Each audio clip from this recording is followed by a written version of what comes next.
Bukas mga bossing ko, ghost month. Eto ay gawin po ninyo ha mga bossing ko ha. Kumuha po kayo ng maraming barya. Pagkatapos ay ilagay nyo po ito sa bawat sulok ng inyong tahanan. Pero bago nyo po yung gawin, hugasan nyo muna ito. Pagkatapos mga bossing, umaga, alas 7 ng umaga, kaya i-upload ko na to ng maaga pa. Para kasi August 23, ghost month, bukas po yan.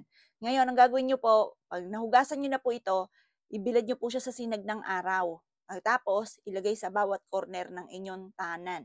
Sa bawat corner. Maganda po ito mga bossing para wala ng lusot. Yung ghost month na yan, mga bossing ko ay hindi po ninyo, kumbaga, hindi po kayo malasin.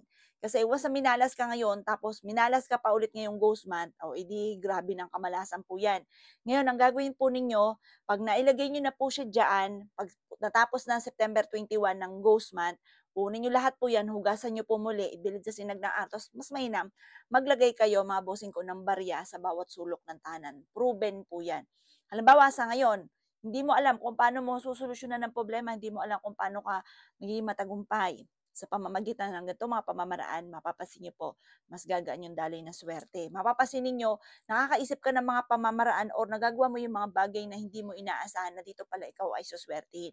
Parang nagkakaroon ka ng gabay, ng bantay. Kaya dapat meron kang ganito. Or kaya meron kang isang isang ganito or kaya po isang palayok, maganda rin ang palayok. Lagyan mo ito ng maraming barya at ilagay iyon sa ilalim ng inyong higaan. Ang dulot niya na iswerte. Basta September 21, yung mga yan, mas mainam hugasan nyo yung mga pampaswerte po ninyo. Tapos ibilad sa sinag ng araw. Kasi meron ng mga nahigop sila na negative energy na nagdudulot ng, maaring magdulot sa inyo ng malas para nawala na. Kumbaga na-wash out na, naalis na ang mga kamalasan. Kung ika'y naniniwala at gusto niyo po itong gawin, gawin niyo po ito. Mas mainam din ngayong ghost month ay ang susutin ninyong mga damit ay may mga bulsa. Ilagay niyo ito mga bossing lalo na ang silver kasi ayaw po niya ng mga bad spirit, yung mga gumagamit ng kaliwa. Takot po dyan sa mga silver. Para ba sila nasisilaw? Parang kristal po yan. Ngayon pa kumikinang-kinang. Yang silver na yan, ilalagay nyo sa bulsa po ninyo. Kaya mas mainam, ngayon pong ghost month, may mga bulsa ang inyong mga ginagamit para meron kang silver. Kahit piso lamang. Kasi pag napakadami, eh baka naman mahubuan ka dahil kumbaga mabigat yung nasa bulsa po ninyo. Kaya yung mga kahit piso lang, ilagay sa bulsa. Mas mainam po yan. Or magsuot ka ng mga burloloy sa katawan para hindi ka talaban. At syempre mga boss, yung mga sinasabi nila mga bawal, alam niyo na may mga bawal. Unang-una, huwag kang maglalaban ng gabi. Bawal naman talaga na maglaba dahil yan po ay sumisimbolo ng kamalasan. Kaya huwag kang maglalaba tapos ng gabi, pagkatapos, pangalawa, yung damit ninyo, huwag nyo hayaan sa hamugan. Basta pagtuntong na alas 5 ng hapon, nakalikom na lahat ang sinampay. Huwag nyo hayaan ito sa sampayan ng mahahambugan, malas po yun. Ganoon din, huwag kang magpapagabi, yung masyadong gabing-gabi na, tapos maglalakwatsa ka lang naman, baka ikaw ay masundan ng mga kamalasan. Siyempre, gabi, mga bad spirit, naglipa na po yan. Kaya, hanggat maaari, huwag kang gagabihin ngayong nga pong ghost month.